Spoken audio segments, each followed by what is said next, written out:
গাজা উপত্যকা সম্পূর্ণ নিয়ন্ত্রণে নেয়ার ইসরায়েলি পরিকল্পনার বিরুদ্ধে বিশ্বজুড়ে নিন্দা ও প্রতিবাদের ঝড় উঠেছে। দেশে দেশে প্রতিবাদ ও নিন্দা জানাতে রাস্তায় নেমে এসেছেন সাধারণ মানুষ। ঘৃণ্য এই পরিকল্পনার বিরুদ্ধে Istanbul, London, Berlin, Amsterdam, Geneva, Stockholm সহ বিশ্বের বিভিন্ন শহরে গাজায় হত্যাযজ্ঞ বন্ধ ও দখলের নিন্দা জানিয়ে মিছিল করেন। ফিলিস্তিন, তুরস্ক, মিশর ও ২৩টি মুসলিম প্রধান দেশের পাশাপাশি অস্ট্রেলিয়া, জার্মানি, যুক্তরাজ্য, নিউজিল্যান্ড ও ইতালির মতো দেশও একযোগে ইসরায়েলের পদক্ষেপকে আন্তর্জাতিক আইন লঙ্ঘন ও মানবতাবিরোধী অপরাধ এবং দুই রাষ্ট্র সমাধানের প্রতি চরম আঘাত হিসেবে আখ্যায়িত করে তীব্র নিন্দা জানিয়েছে।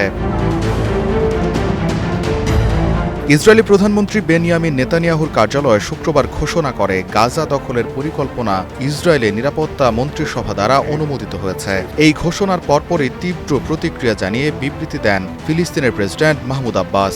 এটিকে নতুন অপরাধ অভিহিত করে অবিলম্বে তা থামানোর আহ্বান জানান। এছাড়াও মিশর, কাতার, বাংলাদেশ, পাকিস্তান, সৌদি আরব, মালয়েশিয়া, তুরস্ক, ইন্দোনেশিয়া, নাইজেরিয়া সহ ২৩টি দেশ, আরব লীগ ও ওআইসি এক যৌথ বিবৃতিতে ইসরায়েলের পরিকল্পনার তীব্র নিন্দা জানিয়ে তাদের পরিকল্পনাকে ঘৃণিত বলে আখ্যা দেয়। এক যৌথ বিবৃতিতে অস্ট্রেলিয়ার পররাষ্ট্রমন্ত্রী পেনি ওয়ং সহ জার্মানি, যুক্তরাজ্য, ইটালি, নিউজিল্যান্ডের পররাষ্ট্রমন্ত্রী ইসরায়েলের এই পদক্ষেপকে আন্তর্জাতিক মানবিক আইন লঙ্ঘনের উদ্যোগ হিসেবে মন্তব্য করেছেন। গাজায় বর্তমানে দুর্ভিক্ষের চরম অবস্থা শুরু হয়েছে। এই পরিকল্পনা পরিস্থিতিকে আরও ভয়াবহ করে তুলবে, যার ফলে বিপন্ন হবে জিম্মি ও সাধারণ মানুষের জীবন। অস্ট্রেলিয়ার আন্তর্জাতিক আইন বিশেষজ্ঞ ডোনাল্ড রথওয়েল বলেন, জার্মানির এই যৌথ বিবৃতিতে অংশ নেওয়া তাৎপর্যপূর্ণ, কারণ তারা বরাবরই ইসরায়েলের ঘনিষ্ঠ মিত্র। এই বিবৃতি ইঙ্গিত দেয় গাজায় ইসরায়েলের উদ্দেশ্য নিয়ে পশ্চিমা বিশ্ব চরম অস্বস্তিতে আছে।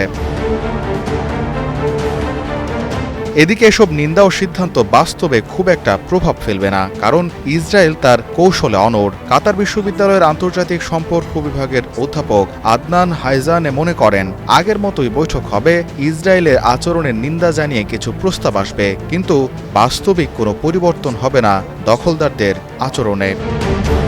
গোলাম কিবরিয়া, স্টার নিউজ।